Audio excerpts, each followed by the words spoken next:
Lesson 3 parts of a plant. Okay, इस chapter को हम पढ़ रहे थे जिसमें हमने टाइप्स पढ़ा था प्लांट का और पार्ट्स पढ़ रहे थे। और पार्ट में था, 2 पार्ट था, रूट सिस्टम होता है, शूट सिस्टम होता है, 2 पार्ट डिवाइड हो जाता है प्लांट। ठीक है, जिसमें रूट जड़ के बारे में हम पढ़ चुके थे कि जो रूट होता है वह 2 टाइप का होता है, टैप रूट और फाइब्रस रूट। और शूट सिस्टम में हम स्टीम के बारे में पढ़ लिए थे। ठीक है, उसके बाद से हम लीफ के बारे में देखे थे, और लीफ के बारे में देखने के बाद से वहाँ पे आप देखे होंगे अपनी बुक में कि क्वेश्चन आंसर दिया है जिसका हमें ओरल में आंसर देना था। ठीक है, तो आज मैं आपको उसी क्वेश्चन आंसर को एक्सप्लेन करूँगी। ठीक, तो जो भी अभी तक आप पढ़े हैं जितने भी टॉपिक, उसका आपका एक क्विक रिकॉल हो जाएगा और एक यहाँ पर रिवीजन भी हो जाएगा। तो चलिए इस क्वेश्चन आंसर को देखते हैं, जिससे देखते हैं कि आपने जो पढ़ा वो आपको कितना प्रिपेयर है। ठीक है, चलिए स्टार्ट करते हैं। What is tap root? सबसे पहला क्वेश्चन है कि टैप रूट क्या होता है। ठीक, a single main root that grow from the lower end of the stem of a plant is called tap root. ठीक है,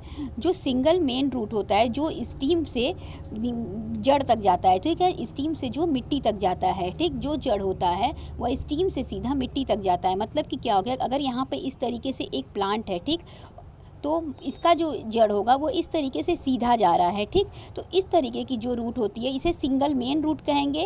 that grows from lower end of the steam, यानी इस स्टीम के lower and से निकल रहा है। ठीक है, आपको आंसर रटने की जरूरत नहीं है, आप समझिए, देखिए कैसे द सिंगल मेन रूट। ठीक है, सिंगल जा रहा है, आप देख पा रहे होंगे डायग्राम में, सिंगल मेन रूट है। ठीक है, जो कि स्टीम के लोअर एंड से ग्रो कर रहा है। अगर यहाँ कोई प्लांट होगा तो ये इसके लोअर एंड से ही तो जा रहा है, उसे ही क्या कहेंगे, टैप रूट कहेंगे। ठीक है, टैप रूट, यहाँ मैंने डायग्राम भी बनाया है, इसे आप देख सकते हैं तो आपको क्लियर हो जाएगा। आगे देखिए, व्हाट इज़ लैमिना? लैमिना क्या होता है? The flat and broad part of a leaf is called lamina और लीफ ब्लेड। पत्ती का जो चपटा और चौड़ा भाग होता है, ठीक है, प्रत्येक पत्ती आप देखते होंगे तो उस पर चपटा होता है पत्ती, ठीक है, और उसका जो चौड़ा भाग होता है वही क्या कहलाता है, लैमिना कहलाता है। ठीक है, इसमें इस लीव्स में जो चपटा और चौड़ा पार्ट है, ठीक है, ये वाला पूरा पार्ट, यही क्या है, लीफ ब्लेड या लैमिना।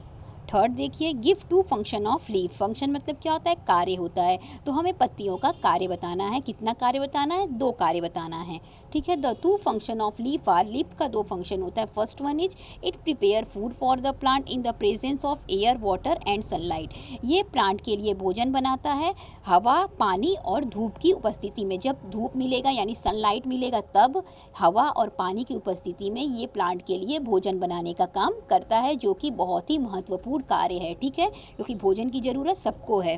सेकेंड देखिए, it gives out gas called oxygen. इसके अलावा इसका एक और महत्वपूर्ण कार्य है, ठीक है, कि ये क्या करता है, ऑक्सीजन गैस देता है। ठीक है, जिसका इस्तेमाल ह्यूमन बींग और एनिमल ब्रीथिंग के लिए करते हैं। ठीक है, तो लीफ का जो भी कार्य होता है वो उसके खुद के लिए भी महत्वपूर्ण होता है और हम लोग के लिए भी बहुत ही महत्वपूर्ण होता है। ठीक है, तो इसके फंक्शन बहुत ही इम्पोर्टेंट है। आगे देखिए, name some root we eat. हमें कुछ रूट का नाम देना है जिसे हम खाते हैं। तो इसमें आप दे सकते हैं नाम कैरेट, रेडिस और टर्निप का। ठीक है, मूली, गाजर, ये सब क्या होते हैं, रूट होते हैं जिसे हम ईट करते हैं, खाते हैं। टैप रूट हमने देख लिया। अब क्वेश्चन नंबर 5 है, व्हाट आर फाइब्रस रूट, यानी कि फाइब्रस रूट क्या होते हैं। फाइब्रस मतलब होता है रेशेदार। ठीक है, फाइब्रस की हिंदी होती है।